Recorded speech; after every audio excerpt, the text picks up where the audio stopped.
Assalamualaikum warahmatullahi wabarakatuh. Alhamdulillah, wassalatu wassalamu ala rasulillah wa ala alihi wa mawalah.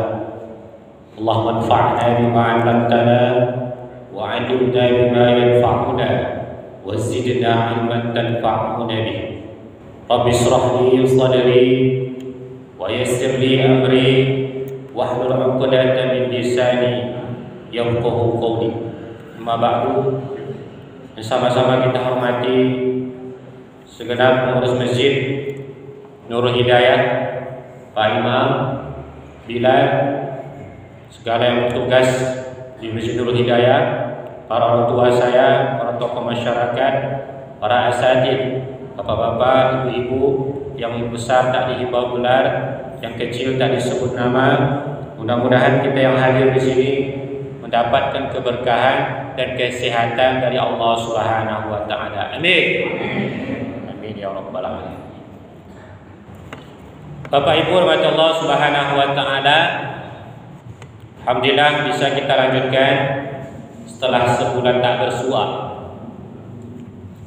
Yakni setiap minggu keempat insyaallah kita akan melaksanakan kajian tafsir, yakni bayanan li muradillahi ta'ala biqadri taqatil basyariyah, mencoba memaknai kandungan ayat kalam Allah, perkataan Allah sesuai dengan kadar kemampuan kita.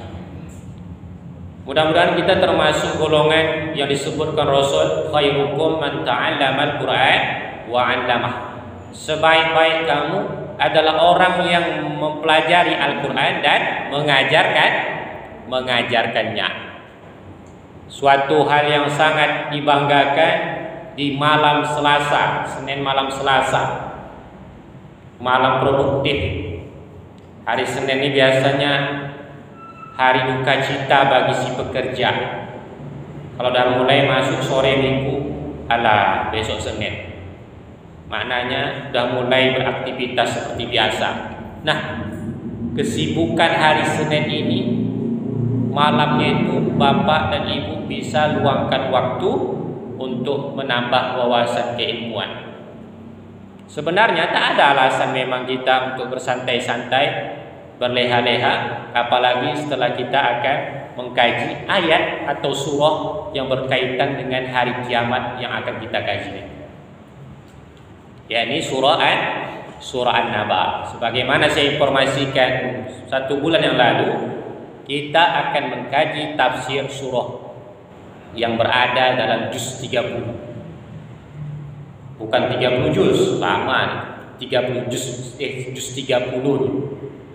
Juz 30 ini digelar juz amma, juz yang umum, yang biasa orang-orang hafal. Kenapa saya pilih ini?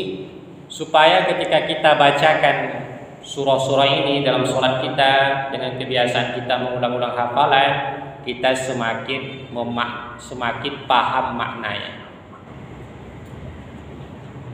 Baik, Bapak Ibu rahmatullah Subhanahu wa taala, perlu saya ulangi lagi, surah An-Naba ini adalah wahyu yang ke-80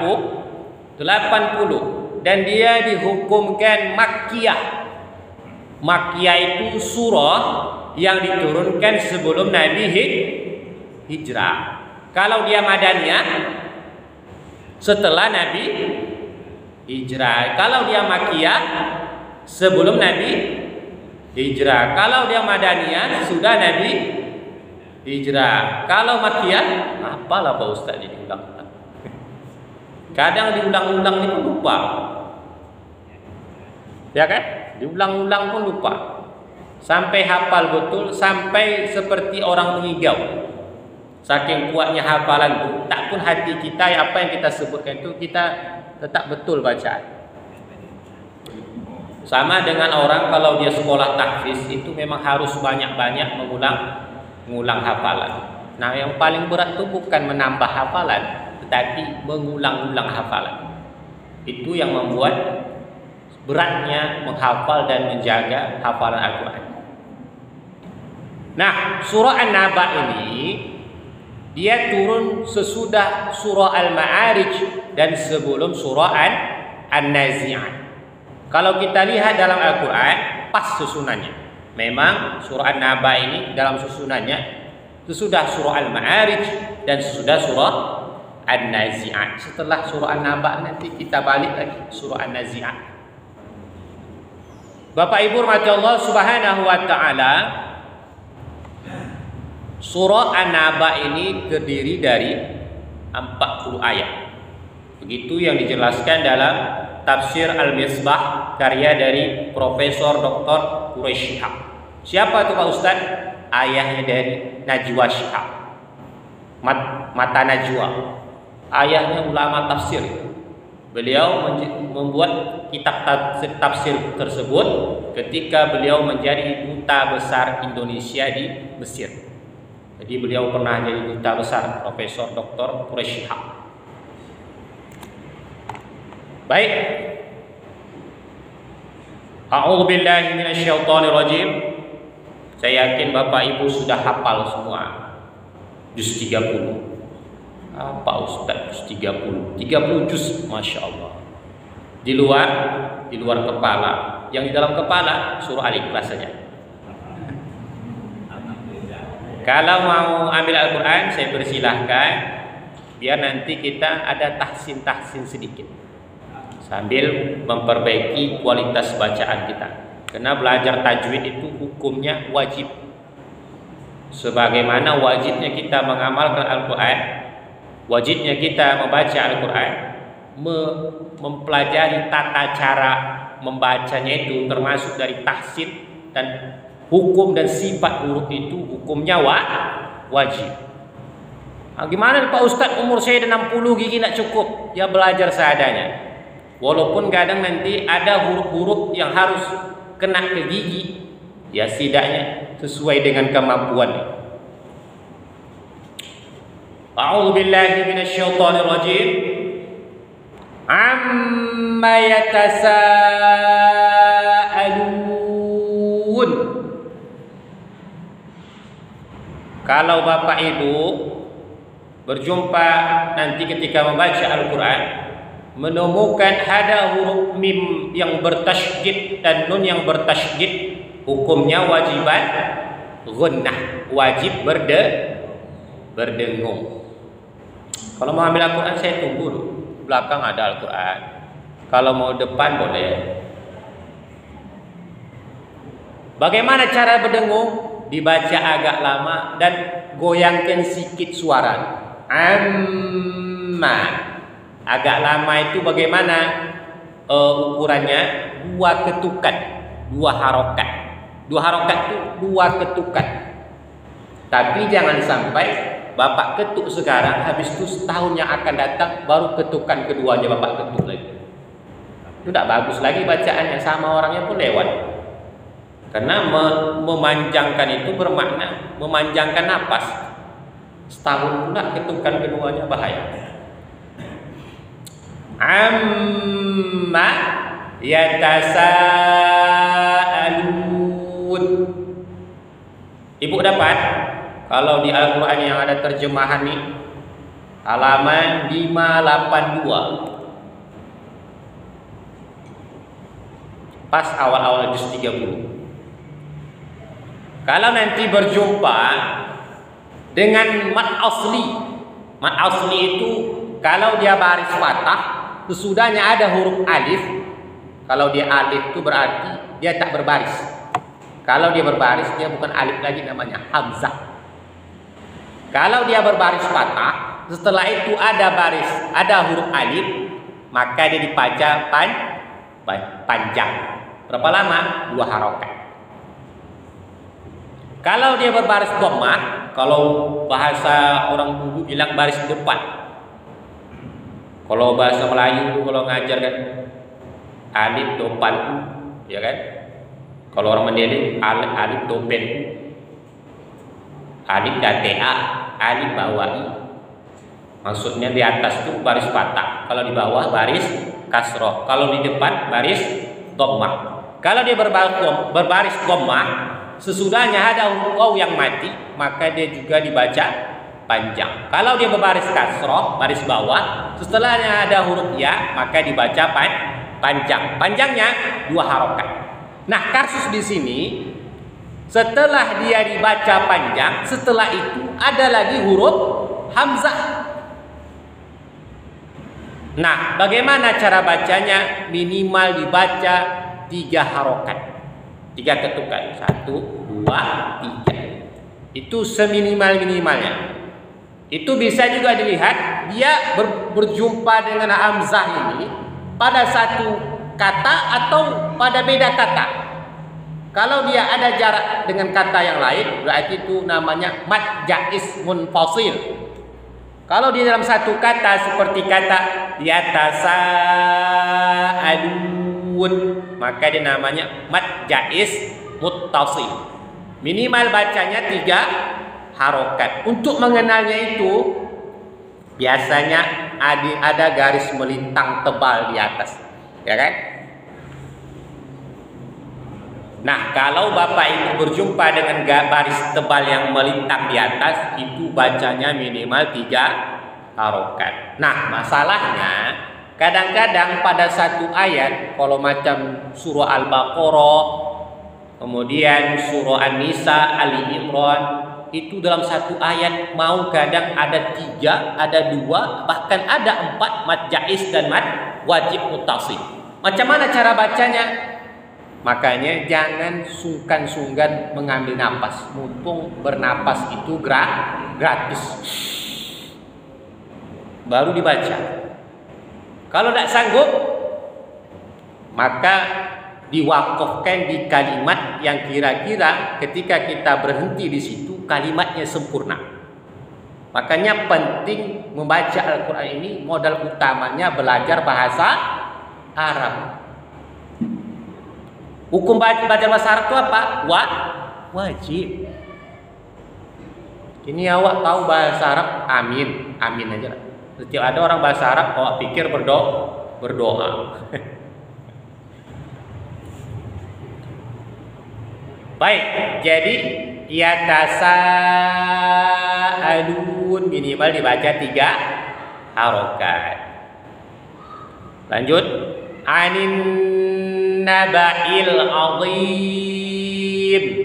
Nah, ada di sini nun yang bertasydid, hukumnya wajiban gunnah, wajib berdengung.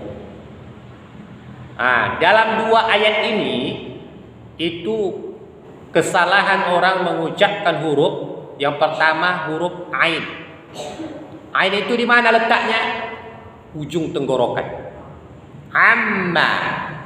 Kadang-kadang ada orang mengucapkan huruf ain ini seperti huruf eng.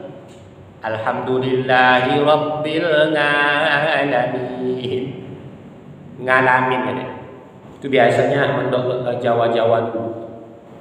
Lebih bagus ngalamin daripada tak ngalamin. Maksudnya tak sholat. Jadi membacanya amma, tidak boleh seperti bunyi hamzah. Dia harus pas sesuai bunyi ain.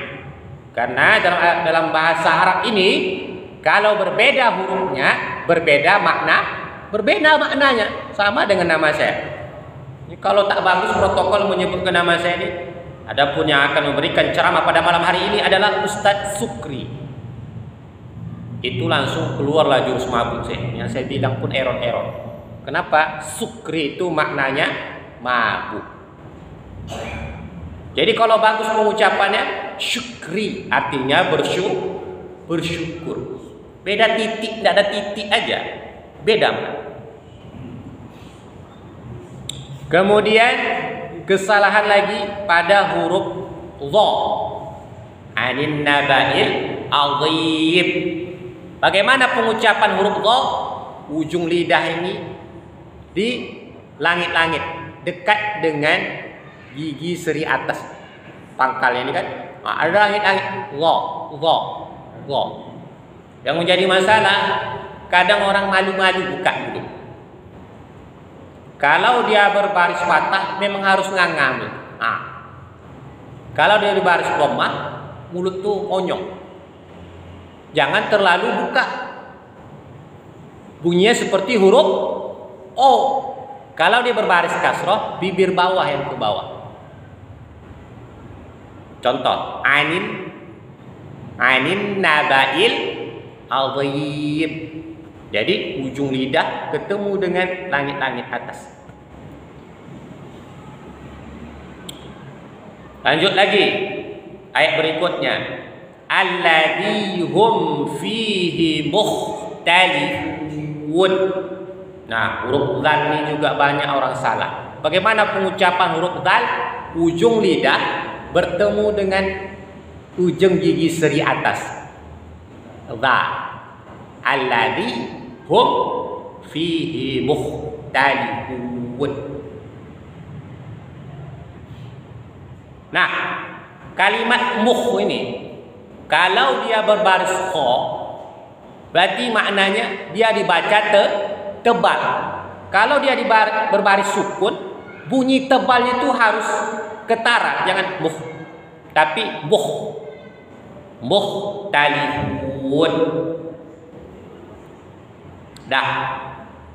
Sampai di sini dulu kita tahsinkan ayat, kita maknakan dulu. Amma yatasaalun. Amma ini asal katanya ma.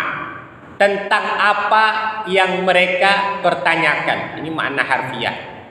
Tapi kalau kita lihat kata yatasaalun, maka ini timbangannya tafa'ala. Kalau orang belajar sorof mudah. Tafa'ala itu maknanya apa? Saling. Dari apa yang mereka saling pertanyakan. Apa yang mereka pertanyakan? Anin nabail azim. Dari berita azim yang agung. Alladzi hum fihi mukhtalifun. Yang mereka ketika mempertanyakan itu mukhtalifun. Saling bantahan. Kalla saya'lamun. Sekali-kali tidak, mereka pasti akan mengetahuinya. Tsumma kalla saya'lamun. Sekali-kali tidak, mereka pasti akan mengetahuinya. Bapak Ibu rahmatullah subhanahu wa ta'ala, seperti yang saya bilang beberapa waktu yang lalu, bahwa ayat ini berbicara tentang hari kiamat. Nah, orang-orang kafir yang ada di kota Mekah, kan tadi ayat ini Makkiyah sebelum Nabi hijrah. Orang-orang kafir ini ketika Rasulullah berdakwah kepada mereka, "Hei, jangan menyembah berhala. Hei, jangan melakukan riba. Kalian harus takut dengan hari kiamat." Apa yang mereka jawab? Enggak mungkin. Hari kiamat itu enggak mungkin. Mereka saling tanya-tanya. Tapi pertanyaan mereka ini bermakna tidak percaya, bukan memastikan kapan datangnya, tapi dalam bentuk ketidakkepercayaan. Kenapa? Yang pertama, karena mereka tidak yakin tulang belulang, daging yang sudah habis dimakan cacing, habis diimpit oleh bumi, digigit kalajengking, dimakan ular, sudah habis semuanya. Bahkan ada yang menyatu dengan tanah, tak mungkin bisa lagi bersatu, berbentuk lagi. Kenapa? Mereka ini menggunakan akal, sementara akal itu terbatas. Untuk berbicara dengan kiamat itu tak cukup berbicara dengan akal, tetapi juga dengan keimanan. Masalahnya mereka tidak beriman. Nah, ini juga harus jadi bahan evaluasi bagi kita ketika membaca ayat. Apakah sama kita dengan orang-orang kafir Quraisy yang ada di kota Mekah? Enggak Pak Ustaz, saya percaya kiamat itu ada. Lalu evaluasi lagi. Apakah perbuatan-perbuatan kita, amal-amal kita menunjukkan kita beriman dengan hari kiamat? Nggak cukup percaya saja, tapi juga harus dibuktikan. Nah, coba lihat kalimat an-naba. An-naba ini maknanya adalah berita. Dalam Al-Quran itu ada 2 kata berita dalam bahasa Arab. Yang pertama, khobar. Khobar ini sudah diadopsi menjadi bahasa Indonesia jadi kabar. Jadi bahasa Indonesia nih Pak, Bu, itu hampir 80%-nya itu bahasa luar. Bahasa asli Indonesia ini diambil dari kitab Sanskerta, yang kitab itu sendiri tak dipakai lagi di India sana. Bahasa kita ini kalau ilmiah bahasa Inggris, kalau dia bahasa hari-hari banyak diadopsi dari bahasa Arab. Ini sedikit. Kalau kita betul-betul tidak mau ke Arab-Araban, carilah kata yang tak berasal dari bahasa Arab. Woi, jangan ke Arab-Araban, ini nggak cinta NKRI. Kan ada yang seperti itu kan? Jangan ke Arab-Araban, lah pakai jubah, pakai kopiah, pakai sebat. Jangan ke Arab-Araban. Kalau memang tidak mau ke Arab-Araban, coba dia pilih kata-katanya yang tidak berasal dari bahasa Arab. Ini apa nih? Kursi dari bahasa Arab. Apa lagi? Masjid bahasa Arab. Apa lagi? Kalau tidak mau ke Araban. Masalahnya kayak kata kabar tadi sudah dibuat dalam satu acara namanya kabar-kabari. Isinya gosip. Masih ingat Ibu acara kabar-kabari? Oh, masih lah Pak. Setiap jam acara itu sudah standby di depan TV. Kemudian an-naba. Nah, an-naba ini adalah bermakna berita yang besar. Apalagi dia disandingkan dengan kata al-azim, berarti berita yang besar dan sangat agung, yakni hari kiamat. Kalau kita cari dalam Al-Quran, kita akan temukan dalam surah Al-Ma'idah ayat 27. Apa kata Allah yang di dalamnya ada kata an-naba? Watslu alaihim naba abnai adama bil haqq id qarraba qurbanan fatuqbila min ahadihima wa lam yataqabbal min al-akhar. Ceritakanlah Muhammad bagaimana tentang cerita yang besar tentang kedua anak Nabi Adam. Siapa nama anak Nabi Adam? Qabil dan Habil. Idh qarraba qurbanan, ketika keduanya berkurban, fatuqbila min ahadihima, diterima kurban salah satunya yakni Habil, walam yataqabbal minal akhar, tidak diterima kurban Qabil. Qala la aqtulannak, lalu Qabil karena dia marah melihat Habil yang cuma diterima kurbannya, dia mengancam Habil. Aku pasti akan membunuh, kata Qabil. Apa jawaban Habil? Qala innama yataqabbalallahu minal muttaqin. Habil justru menjawab, sesungguhnya kurban yang diterima hanyalah kurban yang didasari dengan ketakwaan. Itu di dalamnya ada kalimat an-naba. Apa kaitannya? Bahwa an-naba ini kalau kita maknai suatu peristiwa yang agung, maka peristiwa yang agung ini termasuk di dalamnya adalah peristiwa kurbannya Qabil dan Habil. Jadi kurban itu bukan hanya dari zaman kita umat Nabi Muhammad, bukan hanya dari syariat Nabi Ibrahim, tapi justru awal-awal ciptaan manusia, kakek moyang kita yakni Qabil dan Habil. Ketika Qabil sakit hatinya, tak diterima kurbannya, lalu dia dijodohkan juga dengan saudara Habil yang hitam, sakit hati. Dia ancam Habil, la'atulakna, aku pasti akan membunuh. Apa jawaban Habil? Qala innama yataqabbalallahu minal muttaqin. Allah hanya menerima kurban yang didasari dengan ketakwaan.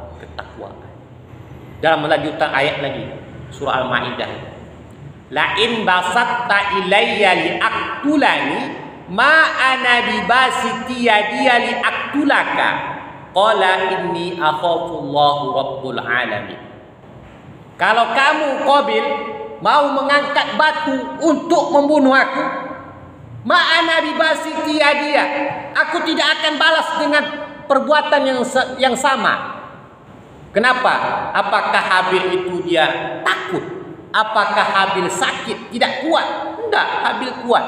Tetapi dia tidak mau membalasnya karena rasa takutnya kepada Allah. Nah, ini kalimat An-Naba yang pertama. Yang kedua, boleh dilihat dalam surah Al-Jumu'ah. Apa kata Allah? Qul innal mauta alladzi tafirruna bihi fa innahu mulaqikum. Katakanlah Muhammad tentang kematian, sesungguhnya kematian yang kamu mencoba berlari dari kematian itu, fa innahu mulaqikum. Padahal kematian itu yang justru mendatangi kamu. Nih, setiap hari apa namanya ini? Hand sanitizer, pakai masker, apa lagi? Sholat berjarak, apa lagi?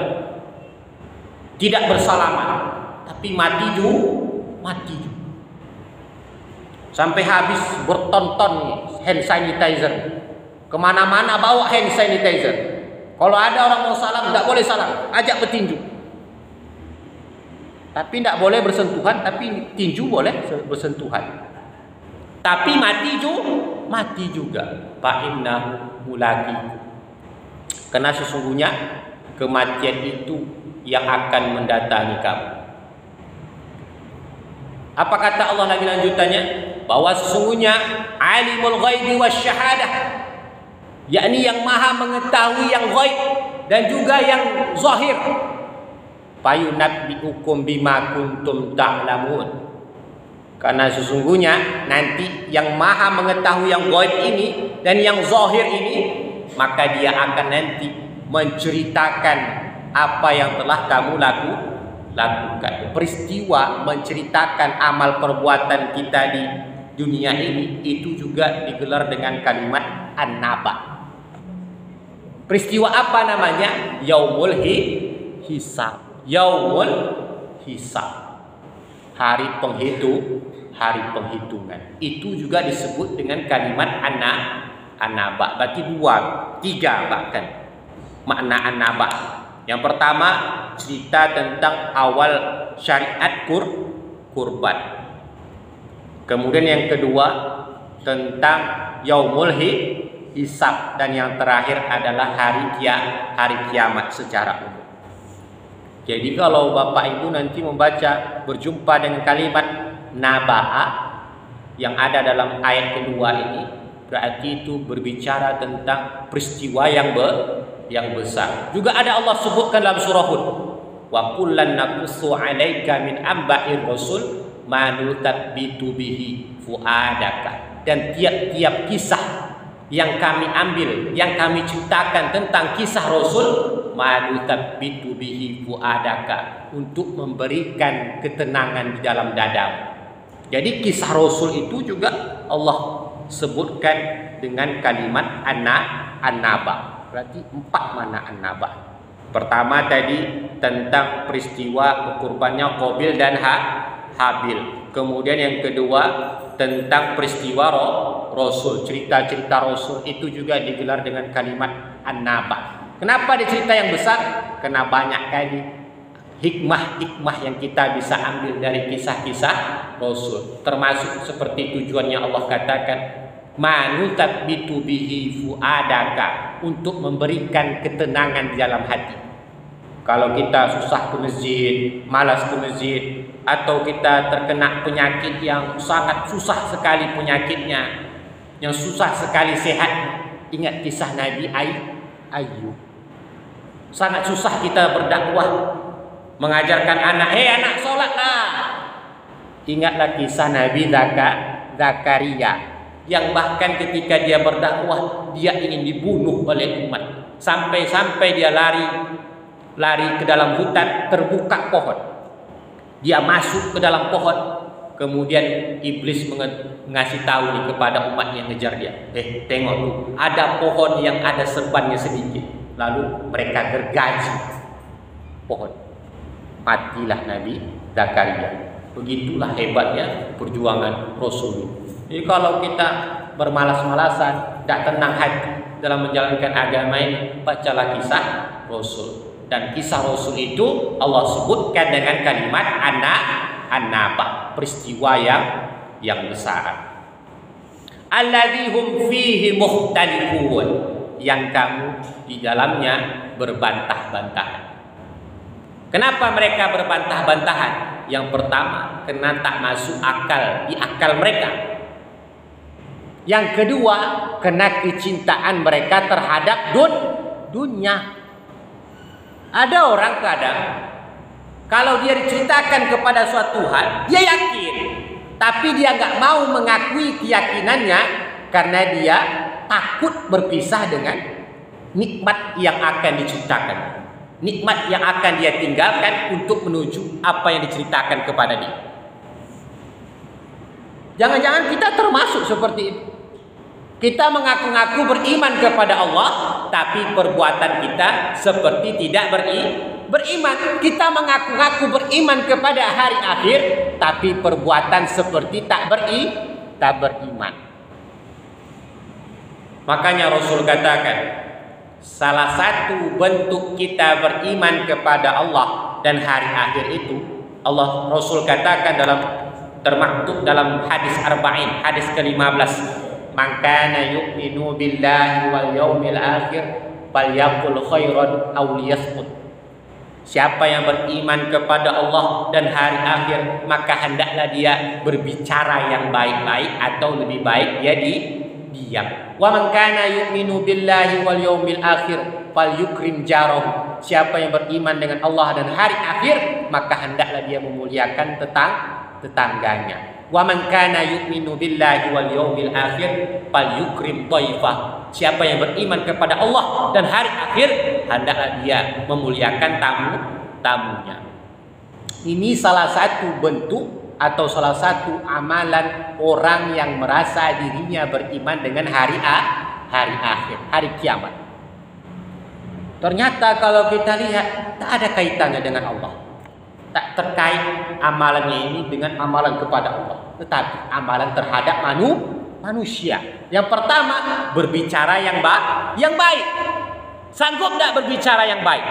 Apa kalimat yang baik? Berdakwah. Nih, mengajak orang untuk ke masjid, mengajak orang untuk beramal soleh. Zaman sekarang tidak banyak orang yang berani. Makanya Allah katakan, wal asr innal insana lafi khusr. Demi masa, sesungguhnya manusia itu semuanya dalam keadaan merugi. Illal ladzina amanu, kecuali orang yang beriman. Wa amilus shalihat, senantiasa beramal saleh. Wa tawassaw bil haqq, menasihati dalam kebenaran. Wa tawassaw bis sabr, menasihati dalam kesabaran. Zaman sekarang ini susah. Kalau kita mau berdakwah di jalan Allah, menegakkan kebenaran, apa taruhannya? Densus 88. Wah, ini nggak boleh dibilang-bilang terus. Habis ini saya kena angkut. Itulah hebatnya perjuangan dakwah. Ada yang ditangkap, ada yang dibunuh, ada yang hilang malam. Luar biasa cobaan dakwah. Kalau kita masih mengeluh cobaan, aduh anak susah kali bangun subuh, udah disiram berapa kali, tidak mau juga bangun subuh, mengeluh gitu. Malu kita kalau kita bandingkan dengan perjuangan Rasulullah. Malu gitu. Ada yang melempar kotoran, ada yang ketika dia sholat depan Ka'bah dicekik lehernya sampai anaknya Fatimah yang memohon, jangan cekik ayahku, lepaskan, cekikkan. Seandainya Rasulullah itu seperti kita lah merajuk. Aduh ya Allah, berat kali dakwah ini, udah resign aku, cari aja Rasul lain. Tak sampai Islam itu ke Indonesia. Tak bisa kita ngerasakan nih, bapak-bapak duduk bersampingan dalam masjid. Tak akan kita rasakan. Takkan kita rasakan kalau seandainya Rasul itu seperti kita lah, lemahnya dalam berdakwah. Ada orang pandai dia berdakwah dalam kebenaran, tapi menasihati dalam kesabaran tak pandai. Wa tawassaw bis sabr. Ini harus seimbang. Banyak orang pandai dia nasihat kebenaran, tapi ketika ada orang kemalangan, dia tidak mau datang, tak mau hadir. Kenapa? Entah tak pandai padu kipahnya, entah sibuk, entah camani. Banyak yang seperti itu. Makanya harus seimbang. Kalau kita beriman kepada Allah, beramal shalih, kemudian senantiasa berdakwah dalam kebenaran, berdakwah dalam kesabaran, maka kita termasuk lawan dari orang yang merugi. Apa lawan rugi? Beruntung. Nah, ini orang yang berdakwah ini adalah kategori orang yang beriman kepada Allah dan hari akhir. Kenapa? Falyaqul khairan aw liyasmut. Dia berbicara yang baik atau lebih baik dia diam. Kita nih bangsa Indonesia ini sekarang sudah mulai terlalu banyak bicara. Komentator pandai sekali. Apalagi kalau bapak-bapak nonton bola, bongak kali, kemana-mana dia open. Coba kalau dia masuk ke lapangan, baru 2 kali langkah, 3 kali langkah, dan ngos-ngosan. Ya kan? Banyak seperti itu. Banyak orang hanya untuk pandainya berkomentar saja. Tapi anehnya, ada orang digaji untuk berkomentar saja, tidak pandai. Mana tempat? Belakang. Dia digaji untuk komentar tentang nasib rakyatnya, tak pandai dia. Cobalah kalau ke kantor sana, jarang ada orang. Entah apa aja alasan, tak riset lah, tak apa. Digaji untuk komentar pun tak pandai. Ada orang digaji komentar tak pandai, ada orang tak digaji komentar disuruh kerja malah berkomentar. Maksudnya apa? Kita harus kreatif. Apalagi berbicara tentang hari kiamat ini, Rasul juga katakan, idza qamatis sa'ah wa fi yadi ahadikumul fasilah falyaghrisha. Kalau kiamat mau datang tapi di tanganmu ada biji kurma, falyaghrisha, maka tanamlah. Bayang, ini kiamat mau datang, nampak kita gunung mau dah hancur depan kita, langit, planet semua udah jatuh, tapi di tangan kita ada biji kurma, maka kita harus menanam. Apa termasuk kiamat kecil? Kematian. Kalau kematian berdekat nih, bapak-bapak samping saya, walaupun tak mungkin, bisa jadi saya yang duluan nanti. Tapi contoh aja nih kan. Kalau kematian sudah dekat, tapi di tangan kita ada biji kurma, maksudnya bukan hanya biji kurma, tetapi sesuatu hal yang bermanfaat, maka harus kita tanam manfaat. Apa maknanya? Untuk generasi kita yang akan datang. Coba lihat dulu nenek-nenek kita, atuk-atuk kita, udah 70-80 tahun masih tanamnya durian. Padahal kalau menurut akal, tumbuh durian minimal kan 5 tahun dah, 3 tahun lah dia berbuah. Dapat gak dia makan? Gak dapat. Yang dia pikirkan generasi yang akan datang. Tempat berkumpul anak cucunya nanti di mana? Ada alasan anak cucu datang berkumpul. Dia buat kuburannya dekat dengan rumah pusaka. Dia tanam durian. Walaupun kadang ada alasan anak cucunya pulang kampung hanya untuk makan durian karena musim durian. Tak pun anak itu berdoa di kuburan yang di samping batang durian tadi, dapat dia manfaat dari durian yang dimakan. Mengalir pahalanya. Tapi beda dengan kita sekarang. Pohon yang ada pun dihabis. Banyak sekarang orang mencari manfaat, tak dia pikirkan manfaat untuk generasi yang akan datang. Dia habiskan semua manfaat itu untuk di zaman dia saja. Untuk generasi yang akan datang, matilah sih. Ya kan? Banyak orang seperti itu. Padahal manfaat sekecil apapun yang kita tinggalkan generasi kita akan mengalir terus pahalanya.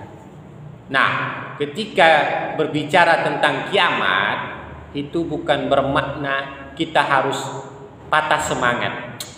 Makanlah, malas aku makan, mau kiamat juga. Nikah, ngapa aku nikah? Udah mau kiamat. Apalagi semua aktivitas malas kena bicara kiamat.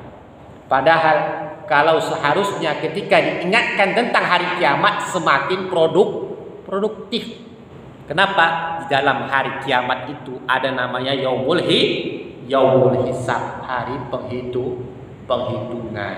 Selagi umur masih Allah berikan, maka jangan sia-siakan, gunakan umur tersebut untuk meninggalkan manfaat kepada generasi yang akan datang. Bisa jam 19:18. Alhamdulillah, 1 menit lagi waktu kita termasuk waktu Isya. Kita cukupkan sampai ayat kelima, insyaallah panjang umur. Mudah-mudahan kita bisa lanjutkan ke ayat-ayat berikutnya. Amin. Saya doakan mudah-mudahan di bulan yang akan datang saya masih jumpa dengan bapak-bapak, ibu-ibu juga doakan, dan doakan juga umur saya panjang insyaallah. Amin. Amin ya rabbal alamin. Kita tutup dengan doa kafaratul majelis. Subhanallah. Oh ya. Oh boleh. Terima kasih. Saya tidak pernah beragama, Ustaz. Ya. Saya tahu saya desa awam. Sama Pak, tidak pernah. Pak Ustaz informasi beredar lalu, Bapak dosen. Ya. Dikupas pertanyaan saya ini. Apa saran Pak Ustaz untuk kami yang tidak beragama, yang sudah berikut ini, supaya tidak kedasar kami itu 15% lagi, 15%. Sedikit berubah hilang Pak Ustaz. Ya. Apa saran Ustaz terkait? Terima kasih Subhan. Oh, sarannya kita nih Pak beramal dengan kemampuan yang kita punya. Kalaupun kita tak ingat sampai rumah, kehadiran kita di sini pun dah nilai pahala. Mana lebih bagus? Diam di rumah nonton TV, itu pun tetap lupa, atau di dalam masjid kita belajar walaupun tetap lupa. Mana yang bagus? Belajar. Kan ada pepatah Arab, belajar itu minal mahdi ilal lahdi. Belajar itu dari buayan sampai ke liang lahat. Kalau memang di saat inilah kita baru mau sempat belajarnya, macam mana lagi? Bersyukur kita masih Allah hidupkan untuk belajar. Tak pun sampai sini, sampai pintu itu pun masih lupa. Tapi dalam kondisi kita dalam masjid ini sudah bernilai pahala. Apalagi kalau diniatkan iktikaf.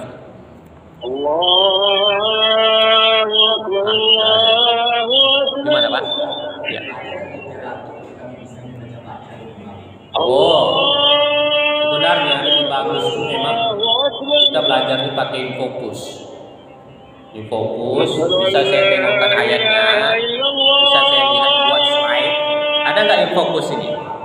Kalau ada, besok saya tinggal bawa komputer lagi. Kalau ada komputernya pun atau laptopnya, saya tinggal masukkan flash disk. Jadi saya bisa mempresentasikan slide-slide yang saya punya. Kalau ada, keluarkan anggaran. Iya betul. Makanya tadi saya bertanya, Bapak Ibu yang mau mengambil Al-Quran, silahkan saya kasih uang. Masalahnya tak ada, udah hafal. Dah. Jadi kalau memang besok ada fokusnya, bisa saya buat dalam bentuk presentasi. Bahkan lebih memudahkan kita untuk memahami. Ya, bisa. Iya. Bapak lucu. Awak tegang gitu. Ya, sama. Kita tutup dengan doa penutup aja sudah ya. Subhanakallahumma wa bihamdika. Assalamualaikum warahmatullahi wabarakatuh.